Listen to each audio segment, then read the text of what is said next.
some as young as 12 and 13 years old. 12-hour shifts or more. Who sustained chemical burns.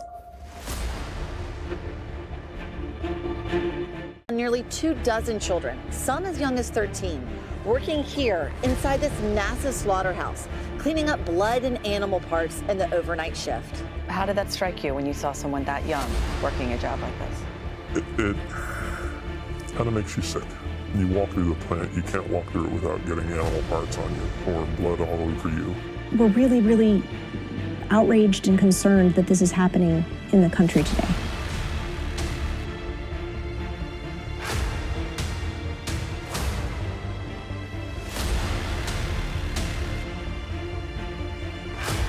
The Times found a major surge in child migrant labor in every state and under punishing working conditions on factory floors, inside slaughterhouses, and atop buildings with children working as roofers.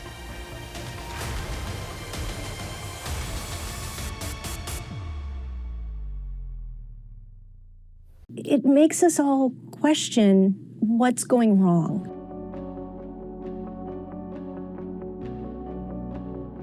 Children are being trafficked through a sophisticated network that begins with recruiting in home country, smuggling to the U.S. border, and ends when ORR delivers a child to a sponsor. Some sponsors are criminals and traffickers and members of transnational criminal organizations. Some sponsors view children as commodities and assets to be used for earning income. Pareciera que encontraron ahí un nuevo elemento para acumular más capital porque salen más baratos, son desechables, son extranjeros, son niños que no van a ser reclamados, hay una cantidad importante de niños que ya no se ubican, no sabe dónde quedaron. Entonces, pues quién sabe qué está pasando con esos niños que no están ubicados. Whether it's intentional or not, it could be argued that the United States government has become the middleman in a large-scale, multi-billion-dollar child trafficking operation. Well, after a marathon debate that prolonged into the early hours of this morning, Iowa lawmakers approved a plan. In Minnesota, a new bill would allow 16 and 17-year-olds to work construction jobs.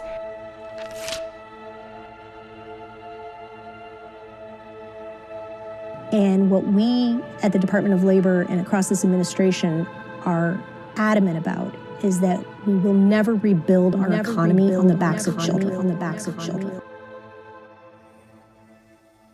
They were given evidence, they were given warnings. There was sign after sign that this was happening for 2 years.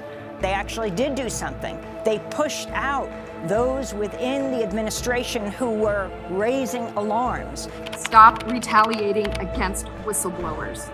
Stop retaliating against the people who are trying to tell the truth to save the children. The 1900 census reported that nearly 2 million children were working, making up 6% of America's labor force.